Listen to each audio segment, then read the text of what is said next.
خۆشەویستی خوا فەرمێ صلی الله عليه وسلم هەر کەسێک لە دنیادا دوو ڕووی هەبێت لە قیامەتا خوای گەورە دوو زمانی لە ئاگر بۆ دروست دەکات.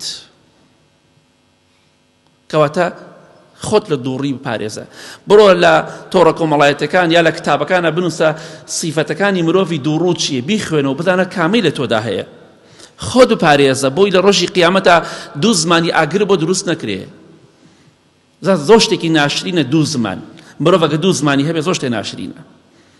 خوای گەورە دەیەوێت فەزحیکە، دەیەوێت کەرامەت و ڕێزی بۆ نەهێڵێ بۆی دوو زمانی بۆ دروست دەکات، چونکە مرۆڤ یەک زمانی هەیە، بەڵام کە بۆ دوو زمان شتێکی زۆر ناشرینە، وەکو هەندێک دڕندەی لێ دێت. کەواتە ئاگاداری خۆت بە. سبحان الله، ڕەنگی سپی لەگەڵ ڕەش لە یەک جیا دەکەیتەوە. ئەم جلە ڕەشە، دەزانم ڕەشە، ئەمەش سپیە، دەزانم سپیە. بەڵام کێشەکە لە چیدایە؟ کێشە و گرفت ئەوەیە منافقەکان خۆڵەمێشین، نەڕەشن نەسپین. جا خۆڵەمێشی ڕەش و سپی هەرتوی خۆی پیشان دەدات. ئەوەیە هەموو کەسێک ناتوانێت لە یەکیان جاکاتەوە. لەوانەیە بۆ ماوەیەکی زۆر ئەمجا بۆتە ڕوون بێتەوە کە ئەمە پەنا بەخوای گەورە ئینسانێکی خراپە، چونکە ئەو ڕەش نییە بە تەواوەتی، سپیش نییە، خۆڵەمێشیە، جیاکردنەوەی زۆر زەحمەتە. بەڵام خوای گەورە عالمە کێ منافق و کێ ئیماندارە. ڕۆژێک ئیمامی حوزەیفە ڕەزای خوای لێ بێ دانیشت بوو کە سەحابی پێغەمبەری خوایە صلی الله عليه وسلم.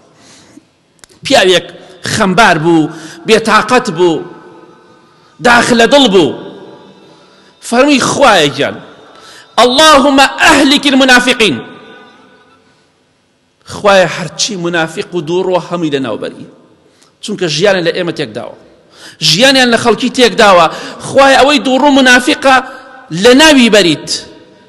ئیمامی حوزەیفە ڕەزای خوای لێ بێ کە هەرچی منافقی هەیە پێغەمبەری خوا صلی الله علیه و سلم پێوتۆ فلان و فلان منافقە، هەموو نهێنیەکانی لایەکە کێ منافقە لەناو ئەو موسڵمانانە کە ناو سەحابە خوای حەشاردا بوو. فەرمووی برازاکەم ئەو تۆ چی دەڵێی؟ سوێن بەخوا ئەگەر منافق نەمێنێ خوا منافقەکان لەناو بەرێت، سوێن بەخوا بە هەر کۆڵانێکا بڕۆی، بە هەر جادەیەکا بڕۆی، بە هەر شوێنێکا بڕۆی، کەس نابینی، کەس نامێنێ. ئەمە لە سەردەمی کیە؟ لە سەردەمی سەحابە و تابعینە. ئەگەر خوا منافق لەناو بەرێ لە کۆڵانەکانە خۆت بە غەریب بەزانی، چونکە کەس بە دەرەوە نەما، لە بازاڕەکانە خەڵ نەما، ئەیبێ ئەمڕۆ چۆن بێت. ئەوە مشکیلەکەی ئەم خۆڵەمێشیە زۆر خەتەرە.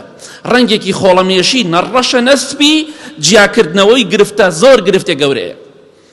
بەڵام خوا دەزانێت کە کێ منافقە، و کەسێکیش عاقڵ و تێگەیشتوو بێ بە سیفەتەکانە بۆی دەرئەکەوێ ئەمە ئینسانێکی دووڕووە. ئەگەر لی نزیک بیتەوە هاوڕێتی بکەی، ئیتر مێردتە، ژنتە، کەسێ نزیکتە، هاوڕێتە، هەر کەسێکە سوێن بەخوا بەرەو دۆزەخت دەبات. تۆش فێری دووڕووی و منافقی دەکات ئەگەر لی دوور نەکەویتەوە. کەواتە لە ڕۆژی تنگانەدا لە هەندێ حاڵەتدا بۆ دەرئەکەوێ ئەم پیاوە ڕەشە یا سپیە، بۆ دەرەکەوێ خۆڵەمێشەکەی بەلای چیا زیاتر دەڕوات. کەواتە ئاگاداری خۆمان بین. منافق پەنا بەخوای گەورە جێگایەکی سەختی هەیە لە دۆزەخدا. خوای گەورە لە قورئانی پیرۆزە چی دەفەرمێ؟ ليعذب الله المنافقين والمنافقات والمشركين والمشركات. خوای گەورە عەذابی ئەو ژن و پیاوانە ئەدا کە منافقن. خوای گەورە پێش منافقەکان باسی کی کردووە؟ کەس منافقی باس کردووە، پاشان مشریک بتپەرست.